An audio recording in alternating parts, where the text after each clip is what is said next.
Hello, I'm Ken Levy. I'm the author of several books arguing that God is real.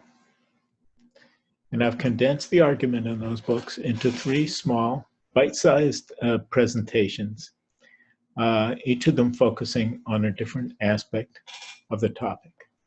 So let's start with video number one.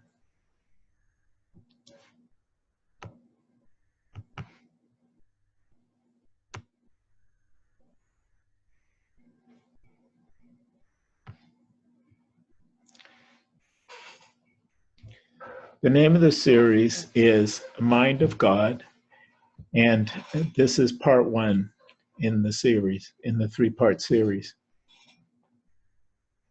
In this video, my focus will be defining what it is we mean by God. When we use the word God, just who or what are we referring to?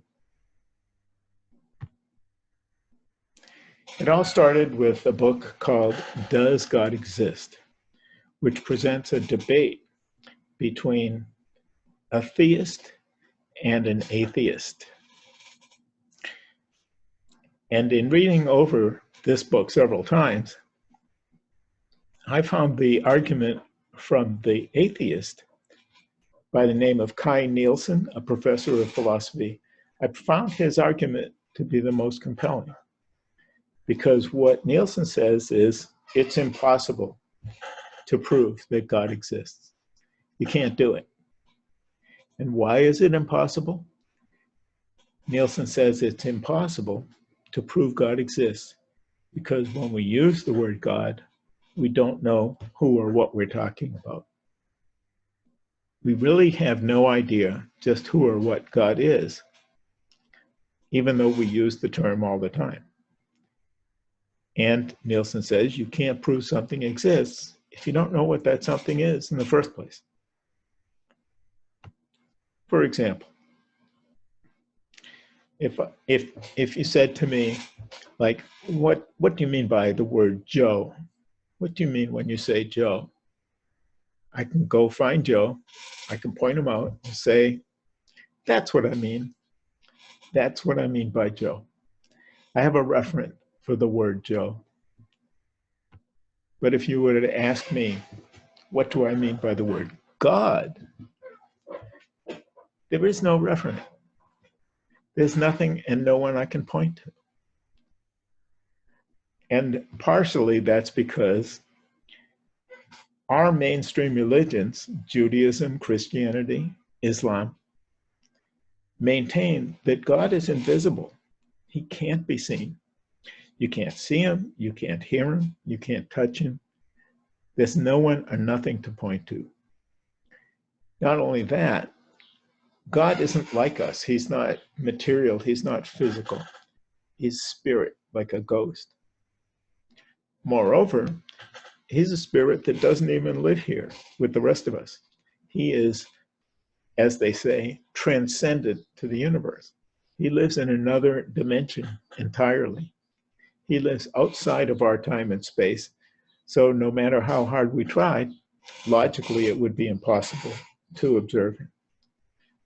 And the result of that, following that definition, is it's impossible to prove that God exists because we really don't know who or what we're talking about in the first place. That's Nielsen's argument. So Nielsen sets up that challenge.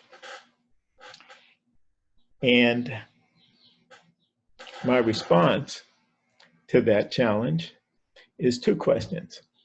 Who or what do we really mean by the word God? Sorry, it's covered up over there.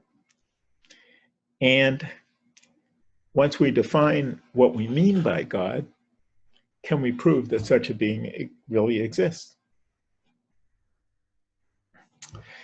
Now, in studying this first question, I came up with two answers.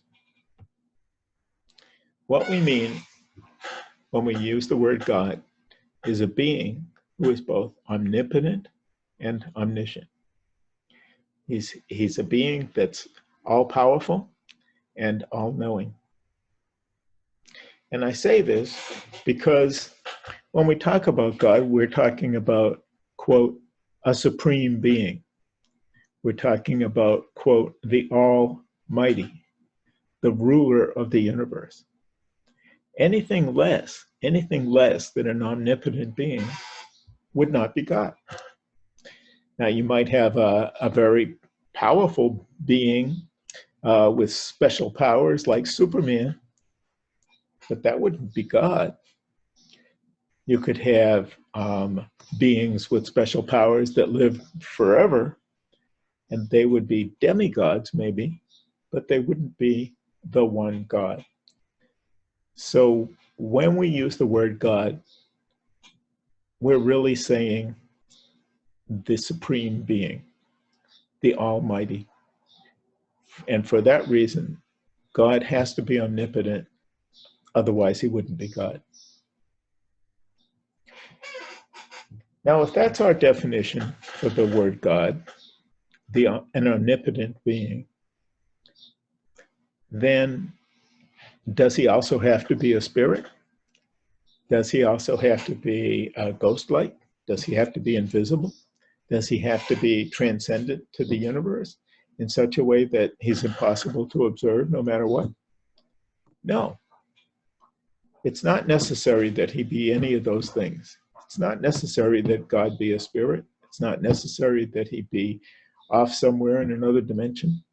The only thing that's really necessary is that he be omnipotent and omniscient. So, having done away with those parts of the definition that make it impossible for us to see God or to observe God, where can we find such a being? Is there anywhere that where can we look to find an omnipotent, all-powerful being? And I think the answer is simple and straightforward.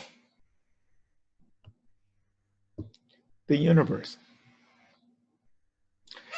The universe, and only the universe, exercises power over our lives, total power. And the laws of the universe are all-embracing. Laws like relativity, gravity, thermodynamics, quantum mechanics. These laws operate the same whether you're over in the planet Earth or up in the planet Pluto, in the Milky Way galaxy or in the Andromeda galaxy, or anywhere at all, in the four corners of our universe, anywhere you go, the laws of the universe operate the same. They are all-embracing, they are all-powerful. And nothing else fits that definition. So where do we go to look for omnipotence? Where do we go to look for an all-powerful being? The answer is simple. The universe itself. And it's very easy to observe that being and to prove that it exists. Just look around. There it is. Now, what I've been arguing so far is that the universe is God because the universe is omnipotent. But what about the other part of the argument? The part that says God is also omniscient. Well, if the universe is God, then that means the universe must be omniscient. It means the universe must have a mind. The universe must be a thinking entity. And that's not quite as easy to prove. I can show that the universe is all-powerful. That's pretty straightforward. But can I also show that the universe thinks? And that will be the topic of my next two lectures. In part 2 of the Mind of God series, I present scientific evidence that the universe has a mind. And in part 3, I present existential evidence, by which I mean common everyday experience that we all have that connect us to the mind of God. In the meantime, thanks for your attention. I'm Ken Levy, and you can find out more about me from kenlevy.weebly.com. Thank you.